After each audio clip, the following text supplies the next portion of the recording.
It is Saturday, the 7th of September, 2024. My name is Pigeon Rose, and this is my song of the day.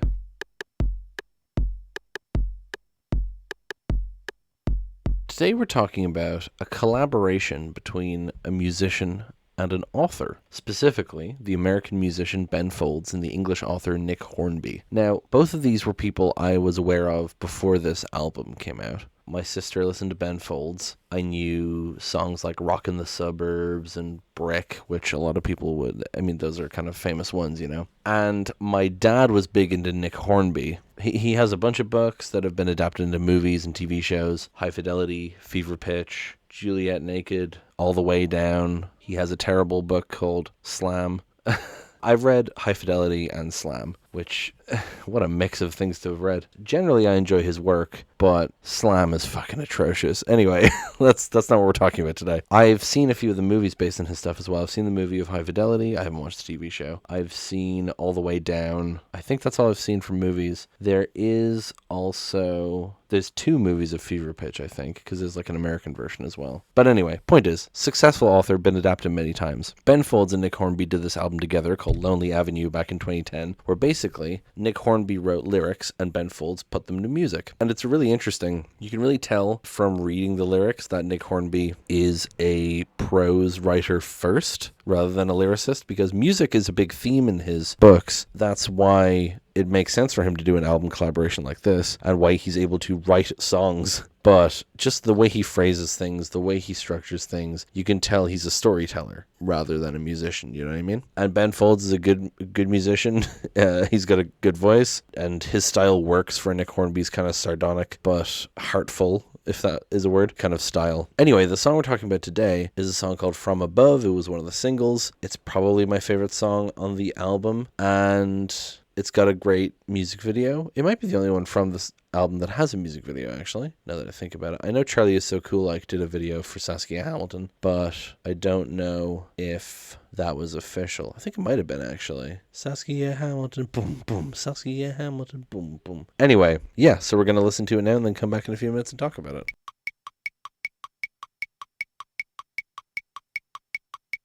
There you go. From Above, Ben Folds and Nick Hornby. Really love this song, the energy of it, because it's got this really cool driving force to it, not like the other songs we've talked about where they're like din din or whatever. This one's just like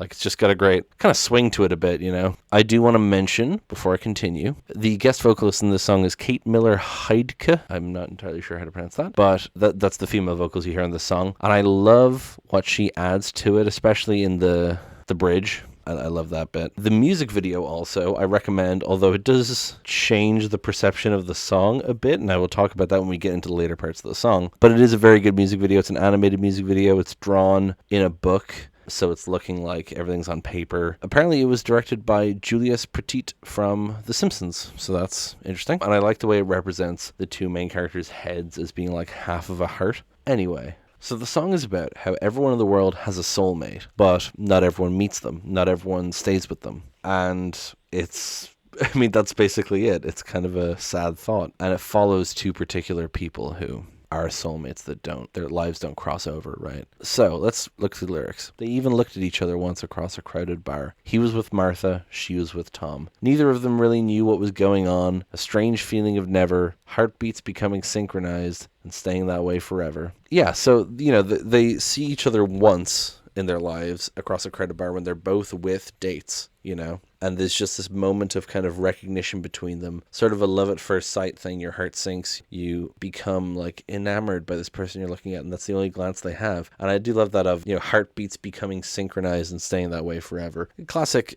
interpretation of the whole our hearts beat as one thing, but it's a great way to phrase it. Most of the time it was just near misses, air kisses, once in a bookstore, once at a party. She came in as he was leaving, and years ago at the movies she sat behind him, a 6:30 showing of While You Were Sleeping. He never once looked around. So, again, just talking about all these times they almost caught each other, right? And the music video shows them in a bookstore putting books into the same shelf, but not at the same time. It shows them using the same cab at a party and so on. I do enjoy in the music video, by the way, that like a lot of the random other people in the video are drawn to look like Ben Folds, the taxi driver and the guy at the cinema. are both drawn to look like Ben Folds, which I enjoy. Yeah, years ago at the movies, she sat behind him. When you see other people at the movies that you don't know, you either don't think about them or you're annoyed that they're making too much noise. That's it.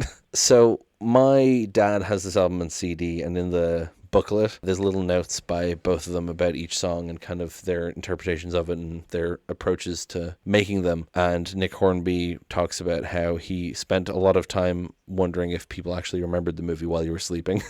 So, you know, it's funny. I had heard, actually, no, this probably was the first time I'd heard the title. I've heard reference to it, but I've never seen it. I don't know much about it. But yeah, it's so easy from above. You can really see it all. People who belong together, lost and sad and small, but there's nothing to be done for them. It doesn't work that way. Sure, we all have soulmates, but we walk past them every day. Oh no. So, I mean, that takes the universal look at it, right? The Japanese mythical idea of people being tied together by a red string, right? You know, you can see everyone and the connections and how they're all just milling about and not connecting with each other in the way that they're fated to or supposed to, right? And it's not like they were ever actually unhappy in the lives they lived. He married Martha, she married Tom. Just this vague notion that something was wrong, an ache, an absence, a phantom limb, an itch that could never be scratched. So yeah, it is talking about how, like, you know, these people are soulmates, they're perfect for each other. That doesn't mean that their lives without each other are necessarily bad. They have these partners that they love and who love them. They live a happy life with them. In fact, they're the people who they were in the bar with. I do love the phrasing, though. Just this vague notion that something was wrong, an ache, an absence, a phantom limb, an itch that could never be scratched. Before I looked up the lyrics for this song, I thought it was a naked absence, and I thought that was a really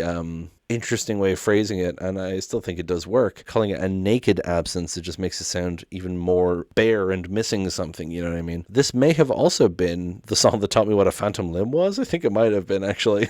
Then we get the chorus again, and then we get the bridge. Neither of them knew what was going on, a strange feeling of never, heartbeats becoming synchronized and staying that way forever. So it's repeating the bit from the first verse, but it's like sung in a very different way. Staying that way forever. And then you get like that long, very like fast-paced thing, and the drums going crazy and the piano, and you have the female vocalist going, oh, wow. I love her singing here. It's so pretty and haunting. And then it slows down again. Who knows whether that's how it should be? Maybe our ghosts live in that vacancy. Maybe that's how books get written. Maybe that's why songs get sung. Maybe we are the unlucky ones. So, yeah, it's talking about how if we're perfect for each other, if these are our soulmates, then surely it's fate, but maybe it's not. Maybe we're fated to reunite in the afterlife. Maybe this isn't the only chance our souls get to be mates, right? And then the whole, maybe that's how books get written, maybe that's why songs get sung, is like talking about how maybe our fate is to miss out on our true love and write songs about it, which is very self-aware. And then maybe we are the unlucky ones, because if there are people who are lucky, there always have to be people who are unlucky. If there's not a God to comfort you, then there's not a God to punish you. And then it's the chorus again, and the outro is just the maybe that's how books get written, maybe that's why songs get sung, maybe we are the unlucky ones part repeated. Although it is the other singer singing it, and I really like her voice here as well. The maybe that's how, but it's kind of low, down, and back. I love it. So yeah, that is the song. Crazy piano in this song and drums. I love it. The music video, like I said, I mentioned it a few times throughout, but I said it changes the story a bit. So this song just kind of generally talks about these two people who are soulmates but don't end up together. And then in the bridge kind of shrugs and says, maybe we're supposed to reunite in the afterlife. The music video has them in the bridge crash into each other and die from the car crash. And then their ghosts are shown, and he gets wings and a halo, and she gets horns and a tail, and he gets sucked up to heaven and she gets sucked down to hell. So they don't even get to reunite in the afterlife because of their deeds on earth. And that's a really sad twist, but also I don't like it in the context of the song, because it's so, I just feel like it kind of goes against the tone of it, you know? It's too silly, especially how they disappear in like 2 frames.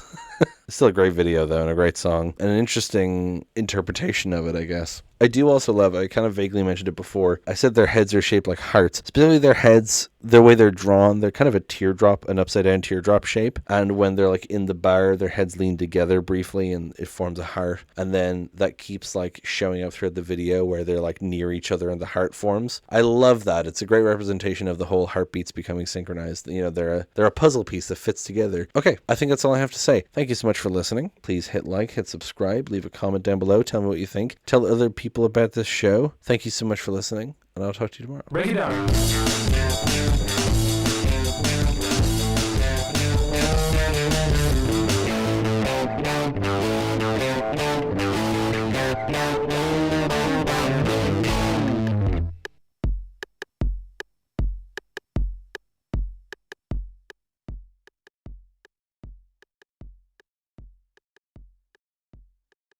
And I like the way it represents the two main characters' heads as being like half of a heart. Anyway, I love what's the I love Eve, the apple of my eye. Anyway, give me something to believe in this hell you call a dream. The song that taught me what a phantom limb was? I think it might have been, actually. No one hears a word they say. Is your memory gone? Are you feeling numb? Anyway, no one's gonna fucking get that joke that listens to this. In 5 years, when Will listens to this, they'll laugh. Anyway, they're a puzzle piece that fits together. You fit just right next to me.